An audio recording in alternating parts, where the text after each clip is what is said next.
What's up, gang? It's Patrick from LSAT Lab. This reading comp lesson is about question types that actually resemble LR question types. We divide up reading comp question types into these 5 little families.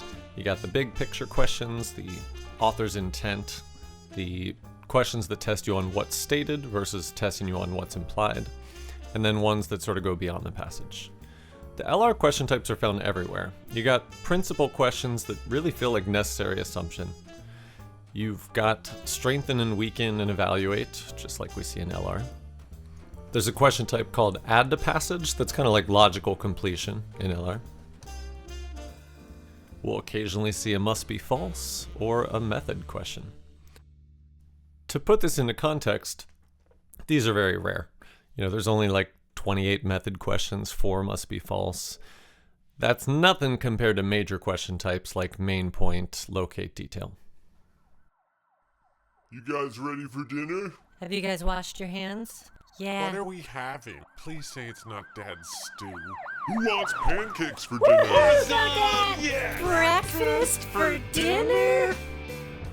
LR in RC? Nothing to worry about. Let's start with our old buddies, strengthen and weaken, which will have similar question stem to what we're used to in LR. We want to pay attention to whether we're strengthening or weakening an argument or like a claim. And the reason I say that is because arguments mean that like you need a conclusion and evidence. It takes place over the course of like a paragraph usually. A claim or a hypothesis might literally just be one sentence we're trying to deal with. In either case, we'll think about answers pretty much the same. A correct answer is going to make a conclusion more or less plausible. It might make the evidence more or less trustworthy or compelling. A lot of strengthened answers rule out an objection. A lot of weakened answers supply an alternate explanation. Wrong answers are either going to go the wrong way, they are going to just be irrelevant, or they're going to be less compelling than the real answer or sort of ambiguously applicable. In LR, we talk about different reasoning types, conditional, comparison, and causal. But in reading comp, we are mainly seeing causal reasoning. A curious fact, some weird phenomenon, some mystery, and then someone has a hypothesis, an explanation. The pressure points there are alternate ways to explain that curious fact, as well as the plausibility of the way the author or whoever is explaining it. Let's check it out within the context of a passage. Pause the video and read the whole passage or at least the second paragraph. Welcome back. Here's a weakened question. Pause the video one more time and give this a try. The question wants us to call into question or to weaken somebody's theory. This theory was talked about in the second paragraph. She's talking about envelopes. She's a theory about envelopes. What envelopes are we talking about? There was about 100 sealed clay envelopes. So she's like, what is the deal with these sealed clay envelopes? She thinks they were keeping a tally of what villagers had pitched into the community pool. She fleshes that out a little bit by saying, later on you'd see like a little mark on the outside of the envelope that would show you what farm product, was being counted inside. The following sentence starts talking about like a new time period where there's hundreds of new token forms. So it sounds like it's past what we're talking about, and our support window is just going to be that earlier chunk. So our answer could weaken by giving an alternate explanation for the envelopes, or by hurting the plausibility that they were keeping a record of what villagers had pitched into the community pool. Looking at A, it tells us that these envelopes came in a lot of different styles, a lot of variety to the thickness and such. Okay, so we ask ourselves, is that a different explanation for what the envelopes are for? Does that make it less likely that they are a tally of what villagers contributed? Doesn't seem like the fact that they're varied does either one of those things, so let's get rid of A. B says that it was customary that you would do a favor for someone else, and then in return you would get a promise of some agricultural product or craft. So is that a different story? It actually could be. We could say that, yeah, maybe these envelopes weren't what you contributed to a community pool. They're like an IOU because you did a favor and somebody owes you crops or crafts. So let's keep that. It looks like an alternate explanation. C is saying that tablets after 3000 BC don't seem to be a record of what villagers contributed. So that's kind of directly attacking the plausibility of this hypothesis. But I'm curious about the timeline of 3000 BC. So we basically have a chronological paragraph, the earliest, then later envelopes, then after 4000 BC, then 3100 BC, then a few centuries later. So C is talking about that final chunk of the paragraph. Okay, well, at that point, we're doing something completely different. We've got like a system of numerals and stuff. The envelopes that we're being asked about here are from way back in the early part of this paragraph. It's separated by more than 1,000 years. So C is saying, more than 1,000 years later, they weren't being used as a record of your contribution. That seems like a pretty weak rebuttal. 1,000 years later, a lot has changed. D is saying that, there's no evidence that they had to be placed in clay envelopes. So that again feels more like it's attacking the plausibility. But 4,000 to 3,100 we realize is not the right time frame. D is also just insanely weak as an idea. Saying that a token wasn't necessarily going to go in a clay envelope just means that there was at least one token that didn't go in a clay envelope. There's no impact there. E says that villagers not only had to contribute goods to these central pools, but also labor. The first half of that kind of supports the plausibility. It would strengthen the plausibility. They do need to contribute goods, but they also have to contribute labor, and that was accounted for. So now we've got kind of another alternate explanation. B and E both look like a different way to explain the envelopes. They weren't a record of the grain, livestock you were contributing to the community pool. They were like an IOU between two individuals, or they were a record of the labor you were contributing to the community pool. Yikes, how do we pick between the two alternate explanations? What do we do when we can't decide? I guess just pick one. No. We research our qualms. If we go back to the text, we might see that there are impressions on these envelopes that are clearly traceable to farm products. B is giving you an alternate explanation that's compatible with farm products. It's just farm products exchanged between individuals. But E's talking about labor, so it really doesn't seem like as good an alternate explanation for these envelopes. So B is the best answer. How does it call into question her theory? It offers an alternate explanation for what she's trying to explain. Are you sure the envelopes are payments to a community pool? Because couldn't they just be a promissory note from one villager to another? Explain curious fact is a pattern we see a lot in LR, where you've got this curious question, what were these tablets all about? Somebody's providing an answer, a hypothesis. It was a record of what you contributed to the community pool. And you can go two different ways. You can either find a different way to explain what the tablets were all about, or sort of debunk the idea that it was a record of what you contributed to the community. While any strength and weaken question could go either way, it's much more common on weaken to deal with alternate explanations, whereas strengthen normally helps the plausibility of the given explanation. Why do you think Anika's wearing a crown? I bet she's bragging about the calculus test. Good morning, peasants. The first part of our pre-phrase is trying to come up with a different story for the curious fact. Maybe she's auditioning for some royal role, trying to win prom queen, trying to hide a bad haircut. The next part of our pre-phrase is, how would we figure out whether this is plausible? Has she bragged about other victories? Has she ever gotten a top score and been demonstrative? Was she only wearing the crown after she saw she got that score? These are the two different pressure points for a causal argument. Let's take a rocket ship to a whole new galaxy. Pause the video and read the passage.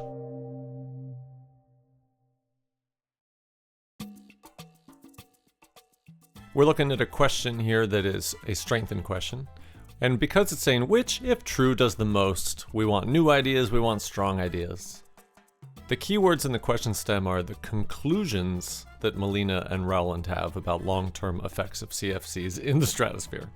So we can see spots like, well, they showed this, they observed that, they estimated this. None of those sound like conclusions. They became public advocates, they were invited to testify. Those last two definitely are not conclusions. All right, well, do we see long-term effects of CFCs in the stratosphere near any of these? In the first chunk, it is talking about CFCs and saying that it will deplete the ozone layer. So I guess we could say long-term effect would be it'll deplete the ozone layer, let in more UV radiation. The second snippet gets more specific about the stratosphere, and it says that as CFCs go up, they break down into things such as chlorine, and then the chlorine is devastating to the ozone layer. So really that sounds like the same answer. The long-term effect is that it's devastating to the ozone layer. The third snippet is definitely talking about CFCs. What's really interesting is it says this meant that, which kind of sounds like the word conclusion, like they're drawing a conclusion.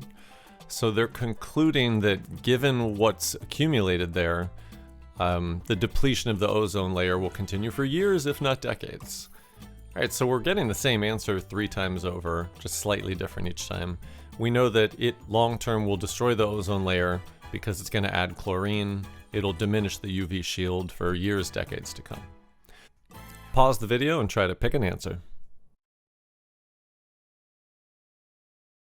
A says that the hole in the ozone layer continued to grow. So that does sound like the ozone layer is getting worse. And for years sounds like that third snippet. For years, decades to come. Let's keep it. B seems to be telling us that other chemicals, not just CFCs, diffuse upward into the stratosphere. Okay, I don't care about other chemicals, and this doesn't have anything to do with the long-term effects of CFCs. C feels more relevant because we were talking about how the chlorine in CFCs would interact with ozone. And C's talking about how volatile that reaction is. So we might want to keep that. It does relate. D is just telling us that scientists that didn't like these guys eventually became okay with their methods. It doesn't have anything to do with whether their conclusions about long-term effects of CFCs are correct. And then E just says there's at least one nation that doesn't abide by the Montreal Protocol. That doesn't have anything to do with the long-term effects of CFCs in the stratosphere. When we come back to compare A versus C, A has more impact.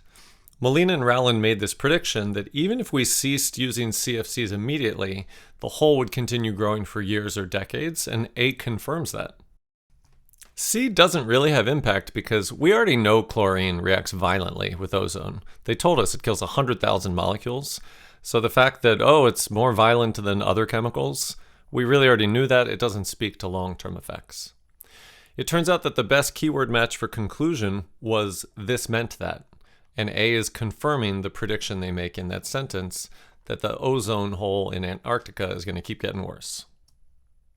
Let's go there now. Hey, wake up, you're missing it. This is why we came to Antarctica. That hole in the ozone layer is letting me feel pure, unfiltered sunlight. Remember to cancel my gym membership. Rest in power, brother. You always flew too close to the sun.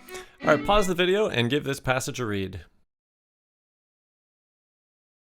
Yikes, how do we feel about that one? I kinda liked it. I was a bio major, so I've heard of prion before. Oh god, and no one hey, wants to hear from you, sorry. Guy cowering under his desk, how'd you like it? I'd have to say it wasn't one of my favorites. Cool. Let's talk about it. As always, our goals in the first paragraph are just to get a sense of the central topic, see if we can figure out what framework would make sense for organizing the big picture ideas, and then see if we actually see the main point. Is there like a purpose pivot? Is there a thesis? The first sentence appears to just be like a generic definition of an infection. It's what happens when a pathogen sets up shop in your body. So I guess we're talking about infections, pathogens? The second sentence is still talking about pathogens, so now I'm kind of thinking, all right, I think this passage is about pathogens. But the third sentence is back to infections, so I'm gonna just say, okay, we're talking about infections and pathogens, but why? What's the author doing? What framework? Blizzow! It's a pivot, y'all! Not a drill. We've got our first but yet, however, recently. We're pumping the brakes and we're trying to figure out what is going on? What kind of framework makes sense? The word recently suggests old new. So we know we're talking about infections and pathogens with some old new purpose. Let's prep our framework fill-ins. The old idea is that the only things that can cause infections are these 4 things that all reproduce by genetic material. So the logical opposite is no, there's some other thing causing infections and it doesn't reproduce by genetic material. it was assumed, so we're talking about the old again, that all pathogens have DNA in their cell structure. So again, we predict the logical opposite. So you're saying some pathogens don't have DNA in their cell structure? Widely assumed is also an attribution. When we're starting a reading comp passage and we see an attribution, we guess there will be a pivot right after it, like a but yet however. If the author's challenging it, it's challenge position. If somebody else is pushing back, it's present debate. So here somebody else is pushing back, we would maybe think present debate. On one side, all pathogens have DNA in their cell structure. On the other side, no, some don't. And we would want to know, in either case, what is the author's take about this debate or about this new thing? The next sentence is just more information about CJD, but the following one is where we get the payoff. We found a pathogen that lacks nucleic acid. That was the main point we predicted. This is just reaffirming what we already thought. Thank you, Henry, for putting another coat of paint on our main point. Here we learn that rather than DNA, this guy has got protein, and we call it a prion. So we can kind of update our big picture. The old idea was that all pathogens have DNA. The new idea is no, some of them, like a prion, just have protein. As we move forward, we're like, is there anything else important to figure out? I kind of already solved the main point. The second paragraph provides some nitty-gritty details. Prions start off harmless, but then they switch into this dangerous shape. What we really want to pay attention to are these callback moments. There's an unexpected thing. Remember, it was surprising that they don't have DNA. How do you reproduce? A pathogen's got to reproduce. Well, they turn into this funky shape, which causes a chain reaction. That's how they reproduce. The other specialness about this new pathogen is that because it's just made out of protein, our body doesn't have an immune response to it, so it's fatal. There's nothing there we need for the main point, but bonus points if we can understand the chain reaction and understand the lack of immune response. As we go on to the final paragraph, this is where we expect to get the author's take. They often report on how confident or skeptical we should be or what implications it might have.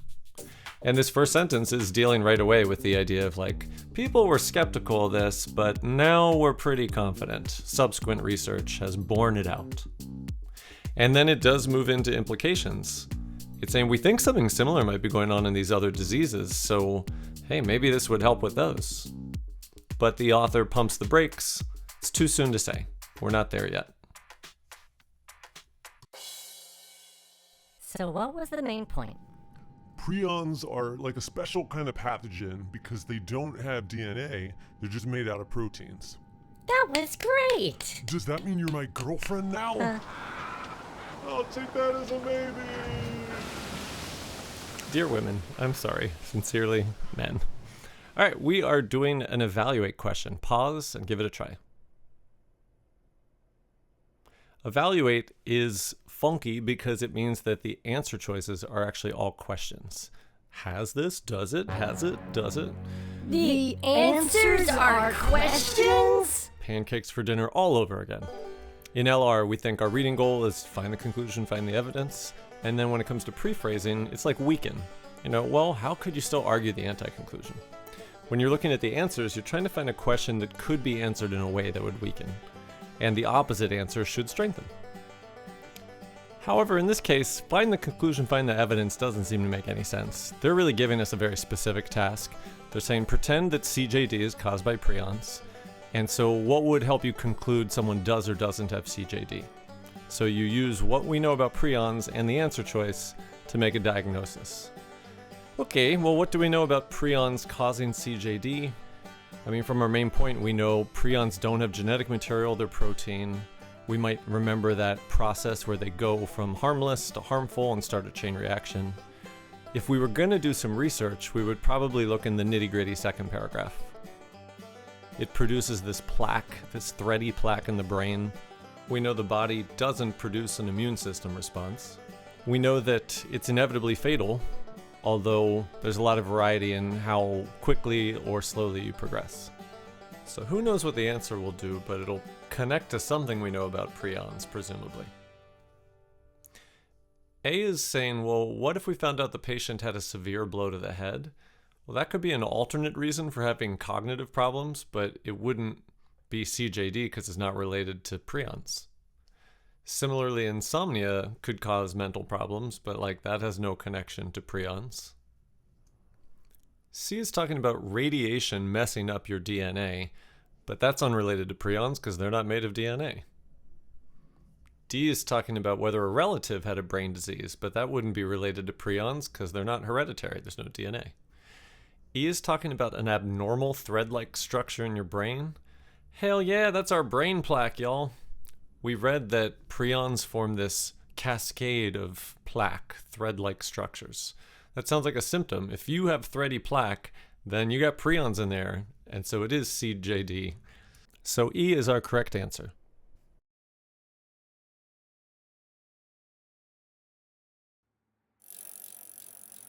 Have you been flossing regularly? Twice a day, just like you told me. I'm seeing a lot of plaque. Oh, that's my brain plaque. I have Creutzfeldt-Jakob disease. Oh, Yeah, phew. that's inevitably fatal. Yeah. Wait, what?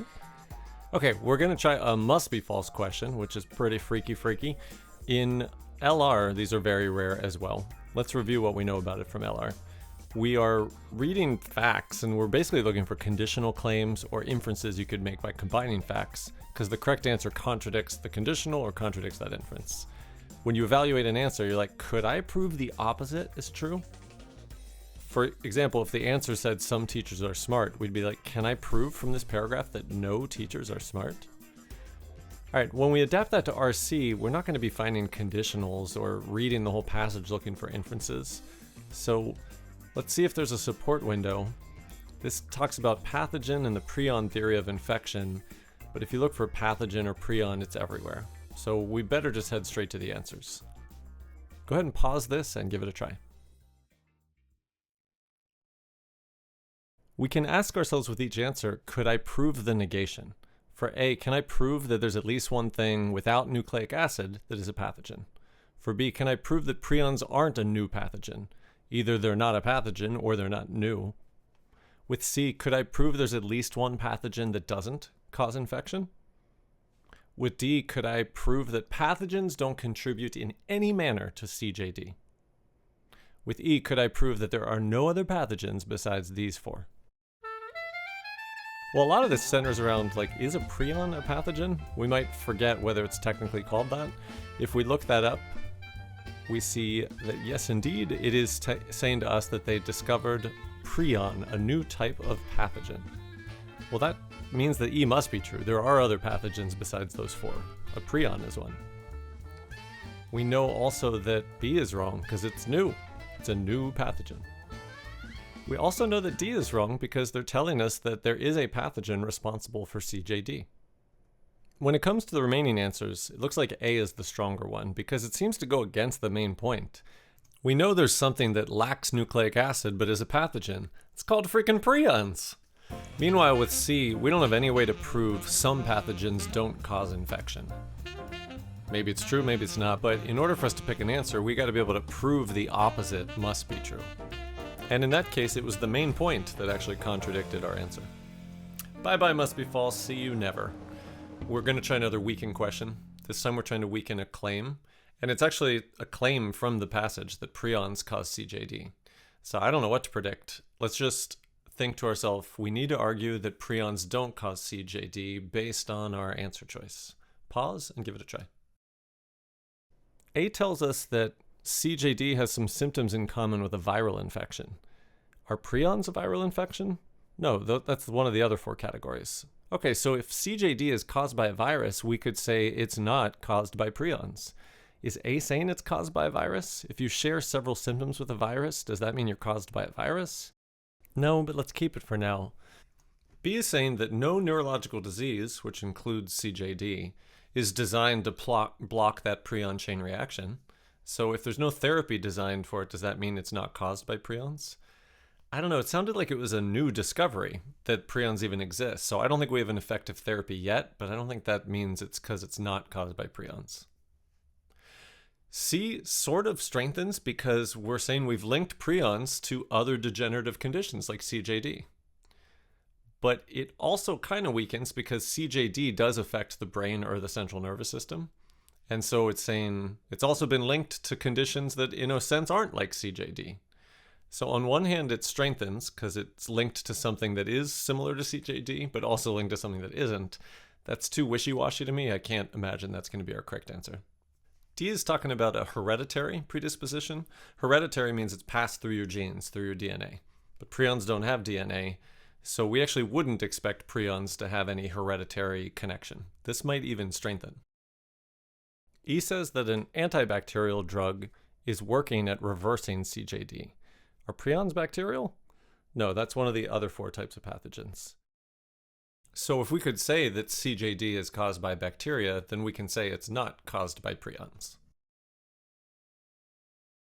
So with E, we'd be arguing that since you can treat it with an antibacterial drug, it's caused by a bacteria.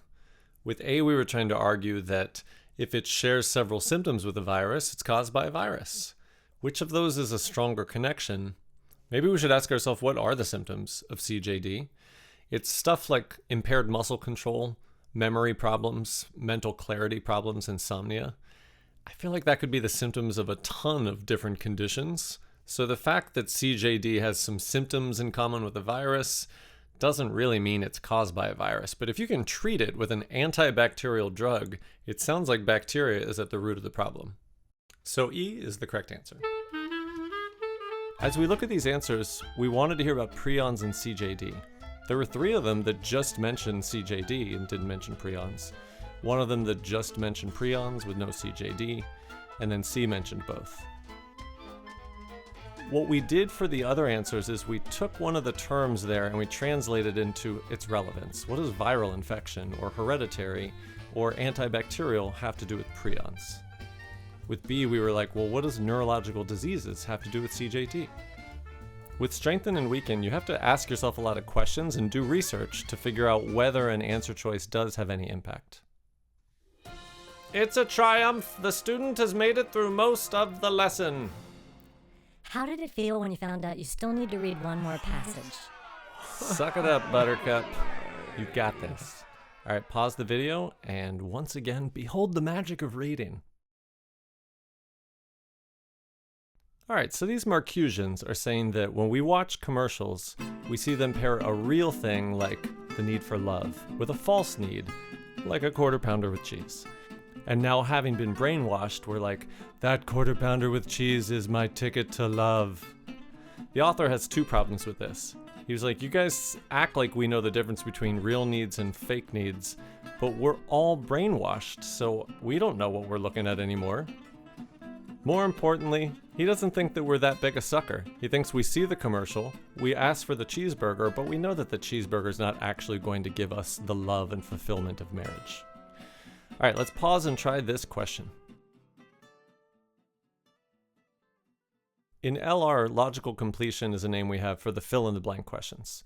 Usually, the blank is prefaced by a word like therefore, so you're drawing a conclusion. Other times it's prefaced by a support word, and you're really like strengthening or explaining a paradox. But a reading comp, it's only going to be like the conclusion version. There's not a lot to research other than you might check the last couple sentences to remind yourself what the last idea was so that we could potentially segue into our answer from there. But what you're predicting is an answer that reinforces the main point and might even kind of bookend back to how we started the passage. What you don't want is to open up a new topic or to like water down the main point or sound crazy extreme. Let's try to apply that to what we were just working on. In the last couple sentences of the passage, the author is just saying, we're wise enough to know that we're not going to get everything promised in an advertisement. The main point overall is that the whole worry Marcusians have that we're brainwashed is dumb, we'd all be brainwashed, and we're not that gullible. We want to be wary of new stuff, withdrawing from the main point or sounding too strong. A is a disgusting sentence, but it ultimately says that the Marcusian criticism is not good grounds for thinking advertising is hurting society. So that kind of sounds like the Marcusians are dumb. I'll keep it. B's first clause would be diluting the main point, because it's saying that the Marcusian claims are rationally justified. And then its main clause is saying that people are using it for political gain, which is starting a brand new topic. C has some extreme language. A shift will require a change in perception by corporate leaders. And then corporate leaders, we were never talking about them, so that's starting a new topic. D's first clause sounds extreme. It emphasizes only the bad parts. And then its main clause brings up something brand new. That there are social benefits to advertising? Do tell. And then E starts off good. The Marcusian critique is mistaken. Yeah, that's what we want to leave him with, right? Well, except they are correct about this. No. Now, the claim itself is a little bit extreme. It's got the word few. But the idea is you don't want the withdrawing from the main point. You don't want the exception to the main point. You want the main point. So A ends up being the correct answer. It reiterates the main point. The Marcusian critique is dumb. It doesn't provide grounds for thinking that advertising is terrible. So, kids, you want to do the dishes or summarize what we've learned? We're sorry, the number you have dialed is not in service. Add to passage, just like most logical completion, wants a good conclusion. We can remind ourselves what the last couple sentences were saying, but we really want to reinforce what the main point was. So as you anticipate an answer, you won't really know what it's going to sound like other than reinforce the main point, maybe tie back to what we were saying at the beginning of the passage. It's really about wrong answers. I don't want something new, I don't want to back away from the main point, and I don't want to sound too extreme. In the rare event that we see must be false, we'll do research first if there are keywords, just like an inference question. We're not going to be able to predict the answer. We want to analyze the answers and think, could I prove the opposite? It's easier to disprove a strong claim. If it's out of scope, I can't disprove it. On evaluate, if we're looking at an argument, we need to know the conclusion and the evidence, and we want to be skeptical and think, how could I accept the evidence but fight that conclusion? The answers will be questions, and one of the questions can be answered in a way that weakens. That's the one we want to pick. On strengthen and weaken, sometimes we're just being asked to strengthen or weaken a claim or a hypothesis, so you don't have a lot to read ahead of time, but if you're dealing with an argument or a position, you might have to read a whole chunk. You're never going to predict the details of the answer, but if it's a causal sort of situation, you'll normally weaken with an alternate explanation, or you'll strengthen by making the current explanation more plausible. Be wary if an answer choice is very weakly worded, and definitely be willing to do research or ask questions, because you won't immediately get the impact of a lot of answers. Congratulations! You have graduated from Question Type Academy. We sure did cover them all, except for the two we didn't cover because they didn't show up in the tests that we're allowed to use. We're going to do some lessons on comparative reading and trap answers, but for now you guys should celebrate. Hit the town with your professors, take some pictures, get them canceled. Live your lives. I'll see you guys next time. Come see us on LSAT Lab, or check out some of the other videos we have on YouTube.